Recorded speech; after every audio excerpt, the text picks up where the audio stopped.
नमस्कार दोस्तों, स्वागत है आपका हमारी इस वीडियो में। तो दोस्तों, ये टीजीटी से संबंधित प्रश्नोत्तर है। तो यहाँ पे ये काफ़ी महत्वपूर्ण प्रश्नोत्तर है और मेरा यही अनुरोध है कि आप इसे एक बार पूरा ज़रूर पढ़िएगा। और जो भी मेरे भाई बहन वीडियो में नए आए हैं तो वीडियो को लाइक और सब्सक्राइब जरूर कर लीजिएगा, जिससे हमारे नेक्स्ट वीडियो का नोटिफिकेशन आप तक पहुँच सके। तो चलिए यहाँ पे देखते हैं, बिना देर किए यहाँ पे देखते हैं कि क्वेश्चन क्या है, किस तरह के क्वेश्चन है यहाँ पे। तो यहाँ पे आपका पहला क्वेश्चन है, स्त्रीणाम शिक्षत पटुत्वम मानुषीषु, इस उक्ति से युक्त नाटक है। इस युक्ति से युक्त नाटक कौन सा है? तो यहाँ 4 ऑप्शन आपको दिए हैं।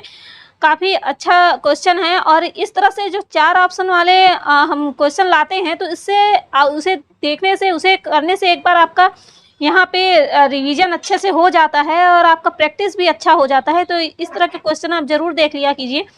तो यहाँ पे 4 ऑप्शन है, उर्भंगम, मालविकाग्निमित्रम, अभिज्ञान शाकुंतलम और विक्रमांक चरितम।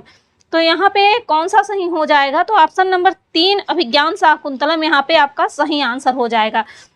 अभिज्ञान शाकुंतलम नाटक का जो 5वां अंक है, अभिज्ञान शाकुंतलम नाटक के जो 5वां अंक है उसका 22वां श्लोक है। ये 22वां श्लोक में राजा दुष्यंत ने कहा है कि स्त्रीणाम शिक्षत पटुत्व मानुषीषु। यहाँ पे कह रहे हैं राजा कि वृद्ध तपस्वी स्त्रियों में जो मनुष्य जाति से भिन्न स्त्रियां हैं उनमें भी बिना शिक्षा के चतुरता देखी जाती है। अर्थात स्त्रीणाम शिक्षित पटुत्व स्वामी मानुषीषु संदृश्यते किमुत या प्रतिबोधवत्यः। अर्थात जो वृद्ध तपस्विनी स्त्रियां हैं, जो मनुष्य जाति से भिन्न स्त्रियां हैं, उनमें भी बिना शिक्षा के चतुरता देखी जाती हैं। वो बिना शिक्षित हुए भी काफी चतुर होती हैं। आगे देख लेते हैं। अतः परीक्ष कर्तव्यम विशेषात सगतम रह, अभिज्ञान शाकुंतलम में यह उक्ति किसकी है? तो अभिज्ञान शाकुंतलम की यह उक्ति है और इसमें पूछ रहा है कि यह उक्ति किसकी है। तो यहाँ पे 4 ऑप्शन है, कर्ण की है कि मारीच की है कि दुष्यंत की है कि सारंगर्व की है। तो यहाँ पे दोस्तों आपका सही आंसर हो जाएगा सारंगर्व। यहाँ पे ऑप्शन नंबर 4 आपका राइट हो जाएगा। और यह जो उक्ति ली गई है तो वह अभिज्ञान शाकुंतलम के 5वें अंक के 24वें श्लोक से ली गई है। अभी जो हमने बताया था ऊपर वाली जो सुक्ति थी तो वो 22वें श्लोक से ली गई थी और ये 24वें श्लोक से ली गई है। और यहाँ पे सारंगर्व ने कहा है कि गुप्त मैत्री विवाह संबंध आदि जो गुप्त रूप से बनाए जाते हैं विशेष रूप से परीक्षा करके ही करना चाहिए। चौथे अंक में जब शकुंतला की विदाई की जाती है और 5वें अंक में यहाँ पहुंचेंगे तो वहाँ पे आपको मिलेगा कि दुष्यंत शकुंतला को पहचानने से इनकार कर देता है। तो वहीं पे ये उक्ति कही गई थी सारंगर्व के द्वारा। नेक्स्ट देखते हैं, स्त्रियों ही नाम खल्वेतान सर्गा देव पंडिता, पुरुषाणाम तु पांडित्यम शास्त्रयोपदिश्यते। तो यह प्रस्तुत श्लोक किस पुस्तक से उद्धृत है? ये पूछ रहा है प्रस्तुत श्लोक किस पुस्तक से उद्धृत है। तो यहाँ पे 4 ऑप्शन है, अभिज्ञान शाकुंतलम, मृच्छकटिकम, वेणी संहारम और शिशुपाल वधम। तो यहाँ पे आपका सही हो जाएगा मृच्छकटिकम। ऑप्शन नंबर 2 सही हो जाएगा मृच्छकटिकम। नेक्स्ट देख लेते हैं, लघुत्रयी के अंतर्गत कौन कौन से ग्रंथ आते हैं? तो लघुत्रयी के अंतर पूछा गया है, बृहत्त्रयी और लघुत्रयी दोनों अलग अलग हैं। और लघुत्रयी के अंतर्गत यहाँ पे पूछा है कौन कौन से ग्रंथ आते हैं। तो यहाँ पे आपका हो जाएगा, 4 ऑप्शन है तो इन चारों ऑप्शन में हो जाएगा रघुवंशम, मेघदूतम, कुमार संभवम। रघुवंशम, मेघदूतम, कुमार संभवम ऑप्शन नंबर 4 सही हो जाएगा। और यहाँ पे किरातार्जुनियम जो माघ कृत है और शिशुपाल वधम जो हसधीर चरितम महाकाव्य ये बृहत्त्रयी के अंतर्गत आता है। तो ये किरातार्जुनियम, शिशुपाल वधम, नैषधीर चरितम ये बृहत्त्रयी के अंतर्गत आता है। और रघुवंशम, कुमार समूहम और मेघदूतम ये लघुत्रयी के अंतर्गत आता है। अगला प्रश्न है, रैवतक पर्वत का वर्णन किस काव्य में है? रैवतक पर्वत का वर्णन किस काव्य में है? 4 ऑप्शन है, उत्तर रामचरितम में है कि कुमार संभवम में है कि शिशुपाल वधम में है कि 10 कुमार चरितम में है। तो यहाँ पे आपका सही हो जाएगा ऑप्शन नंबर 3 यहाँ पे सही हो जाएगा शिशुपाल वधम। शिशुपाल वधम महाकाव्य में रैवतक पर्वत का वर्णन आपको मिलेगा। और इस महाकाव्य के 3य सर्ग में रैवतक पर्वत का वर्णन किया गया है। किस सर्ग में? तो 3रे सर्ग में इसका वर्णन मिलता है यहाँ पे। और शिशुपाल वधम महाकवि माघ की रचना है। नेक्स्ट देख लेते हैं, श्रद्धा वित्त विवेश चेति त्रितयम तत्समागतम किस नाटक का श्लोक है? किस नाटक का श्लोक है? 4 ऑप्शन मिलेंगे आपको इसमें। मुद्रा राक्षसम, उत्तर रामचरितम, विक्रमोर्वशीयम और अभिज्ञान शाकुंतलम। तो यहाँ पे आपका सही हो जाएगा अभिज्ञान शाकुंतलम। ऑप्शन नंबर 4 अभिज्ञान शाकुंतलम आपका सही हो जाएगा। और यह श्लोक सप्तम अंक का 29वां श्लोक है, 7वें अंक का 29वां श्लोक है। और मारीच के प्रत्येक को निर्देश करते हुए यहाँ पे मारीच कह रहे हैं कि दिष्टया शकुंतला साध्वी सदपत्यमिदं भवान श्रद्धावित्तम विधेश्चेति त्रितयम तत् समागतम। नेक्स्ट देख लेते हैं। आप्तवाक्यम शब्द किस दर्शन से संबंधित है? आप्तवाक्यम शब्द किस दर्शन से संबंधित है? जैन, बौद्ध, मीमांसा, न्याय। तो यहाँ पे आपका सही हो जाएगा न्याय। न्याय से यहाँ पे आपका सही हो जाएगा चौथा। ये फिलहाल पीजीटी का क्वेश्चन है, यहाँ टीजीटी में इसमें से नहीं पूछा जाएगा, लेकिन फिर भी 1-2 क्वेश्चन इस तरह से पूछ लिए जाते हैं, इसलिए इसे सम्मिलित कर लिया है। नेक्स्ट देख लेते हैं। मन किस प्रकार की इंद्री है? मन किस प्रकार की इंद्री है? कर्मेंद्री है कि ज्ञानेंद्री है कि उभयात्मक है कि इसमें से कोई नहीं है? तो यहाँ पे उभयात्मक हो जाएगा। नेक्स्ट देखते हैं। साहित्य दर्पण के अनुसार काव्य में रस की स्थिति है। तो साहित्य दर्पण के अनुसार रस की स्थिति क्या है काव्य में? शरीर जैसी है कि आत्मा जैसी है कि अवयव संस्थान जैसी है कि अलंकरण जैसी है? तो यहाँ पे आपका आत्मा जैसी, ऑप्शन नंबर 2 सही हो जाएगा। साहित्य दर्पण के अनुसार काव्य में रस की स्थिति आत्मा जैसी है।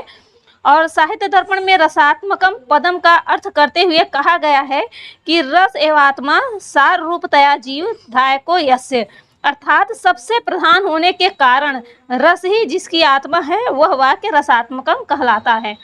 नेक्स्ट देख लेते हैं। अभिहितान्वयवाद मत है, तो ये किसका मत है? तो ये हो जाएगा आपका ऑप्शन नंबर 3 मीमांसक कुमारिल भट्ट का। मीमांसक कुमारिल भट्ट का। नेक्स्ट आगे देख लेते हैं। चंद्रशेखर में कौन सा समास है? चंद्रशेखर में कौन सा समास है? तो चंद्रशेखर में बहुब्रीहि समास हो जाएगा। बहुब्रीहि समास हो जाएगा। ऑप्शन नंबर 2 यहाँ पे सही हो जाएगा। इसका विग्रह होगा चंद्रशेखरे यस्य, अर्थात चंद्रमा जिसके शिखर पर हो वह भगवान शंकर। इसमें अन्य अर्थ जो शंकर है उसकी प्रधानता होने के कारण यहाँ पे बहुब्रीहि समास हो जाएगा, क्योंकि बहुब्रीहि में हमेशा अन्य अर्थ की प्रधानता होती है। नेक्स्ट देखते हैं। चित्रगुह का विग्रह वाक्य क्या है? चित्रगुह का विग्रह वाक्य क्या है? 4 ऑप्शन है यहाँ पे। तो यहाँ पे ऑप्शन नंबर 2 यानी 2 यहाँ पे सही हो जाएगा। चित्रा गाओ यस्य सह, चित्रा गाओ यस्य सह। यहाँ पे ऑप्शन नंबर 2 सही हो जाएगा। इसमें अनेक मन्य पदार्थे से बहुब्रीहि समास हुआ है। इसमें कौन सा समास हो जाएगा? तो यहाँ पे जैसे कि आपको पता ही होगा यस्य सह, इस तरह से जहाँ आता है वहाँ पे बहुब्रीहि समास का ये पहचान है। अगला देखते हैं। क्षिप्तः में कौन सा प्रत्यय है? क्षिप्तः में कौन सा प्रत्यय है? तो यहाँ पे 4 ऑप्शन है और यहाँ पे आपका सही हो जाएगा कत। यहाँ पे तत् यहाँ पे सही हो जाएगा। क्षिप धातु में तत् प्रत्यय लगने पर क्षिप्तः रूप बन जाता है। नेक्स्ट देखते हैं। विचार जब ध्वन्यात्मक होकर होठों पर प्रकट होती है तो वह भाषा कहलाती है। तो यह किसका विचार है? तो ये है आपके प्लेटो का विचार। तो यहाँ पे प्लेटो राइट आंसर हो जाएगा। नेक्स्ट देख लेते हैं। दर्शनम में कौन सा प्रत्यय है? दर्शनम में कौन सा प्रत्यय होगा? तो यहाँ पे 4 ऑप्शन है और यहाँ पे आपका ल्युट प्रत्यय, ऑप्शन नंबर 1 यहाँ पे सही हो जाएगा। ल्युट प्रत्यय। दृश्य धातु में ल्युट प्रत्यय लगने पर नपुंसक भाव में दर्शनम शब्द बन जाता है। कौन से? दृश्य धातु में। दृश्य धातु में ल्युट प्रत्यय लगने पर नपुंसक रूप में यहाँ पे दर्शनम बन जाएगा। ठीक है, आगे देखते हैं। तर्क भाषा के लेखक कौन है? तर्क भाषा के लेखक कौन है? तो ये हैं आपके केशव मिश्र। ऑप्शन नंबर 2 सही है यहाँ पे। आगे चलते हैं। सत्य असत्य का चयन करें। सत्य असत्य का चयन करें। तो यहाँ 4 ऑप्शन दिया गया है और इसमें से सत्य ऑप्शन कौन सा है? तो ये है option number A. Option number 1 यहाँ पे सही है, बाकी ये तीनों गलत हैं। यहाँ पे दुष्यंत शकुंतला का विवाह गंधर्व विवाह था, न कि दैव विवाह, प्रजापत्य विवाह या पैशाची विवाह था। ये शकुंतला और दुष्यंत का विवाह कौन सा विवाह था? गांधार्व विवाह था। शकुंतला का विवाह गंधर्व विधि से हुआ था और अभिज्ञान शाकुंतलम नाटक के तृतीय अंक में उसका उल्लेख आपको मिल जाएगा। नेक्स्ट देख लेते हैं। सूची 1 को सूची 2 से सुमेलित करिए। तो यहाँ पे सुमेलित करना है, इस तरह से यहाँ पे 4 ऑप्शन दिए हुए हैं। तो चलिए देखते हैं, काफ़ी सरल है। तो यहाँ पे देखते हैं वीर रस। तो वीर रस का यहाँ पे स्थायी भाव दिया हुआ है। तो वीर रस का स्थायी भाव क्या हो जाएगा? वीर रस का स्थायी भाव उत्साह हो जाएगा। हास्य रस का हास हो जाएगा, करुण रस का शोक हो जाएगा और श्रृंगार का रति हो जाएगा। काफ़ी सरल है ये। इस तरह से एक स्थायी भाव से भी क्वेश्चन पूछ लेता है तो स्थायी भाव आमतौर पे तो याद हो ही जाता है, काहे कि हाई स्कूल से ही हम पढ़ते आते हैं इसे। नेक्स्ट देख लेते हैं, रैवतक पर्वत का वर्णन है। रैवतक पर्वत का वर्णन है तो शिशुपाल वधम में है। शिशुपाल वधम में रैवतक पर्वत का वर्णन मिलता है। नेक्स्ट देख लेते हैं, महाकाव्य की कथा वस्तु होती है। महाकाव्य की कथा वस्तु कैसी होती है?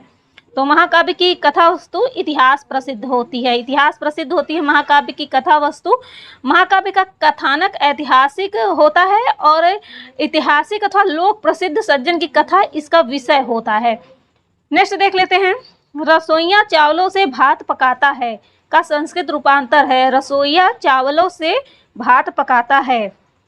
तो यहाँ पे क्या हो जाएगा आपका? यहाँ पे उत्तर पहला वाला यहाँ पे सही हो जाएगा। नंबर 1, पाचकः तंडुलान ओदनम पवती। पाचकः तंडुलान ओदनम पवती, इसका संस्कृत में अनुवाद हो जाएगा पाचकः रसोइया चावलों से भात पकाता है। तो इसका संस्कृत का अनुवाद है पाचकः तंडुलान ओदनम पवती।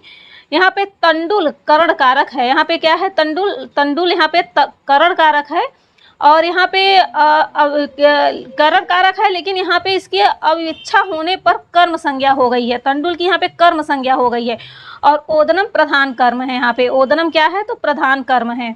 नेक्स्ट देख लेते हैं, चारुदत्त किस श्रेणी के नायक है? तो चारुदत्त किस श्रेणी के नायक है? तो ये हैं आपके धीर प्रशांत नायक। धीर प्रशांत नायक है चारुदत्त। मृच्छकटिकम के धीर प्रशांत नायक हैं और इसकी नायिका जो है वो वसंत सेना है। और इस नाटक में एक निर्धन ब्राह्मण चारुदत्त का वसंत सेना नाम की गणिका किसे कहा जाता है? तो वेश्या को कहा जाता है। इससे प्रेम का वर्णन है। तो इस चारुदत्त नाटक, मृच्छकटिकम नाटक में चारुदत्त का जो वर्णन है और वसंत सेना का जो वर्णन है, तो इन दोनों के प्रेम प्रसंग का यहाँ पे वर्णन प्राप्त होगा आपको।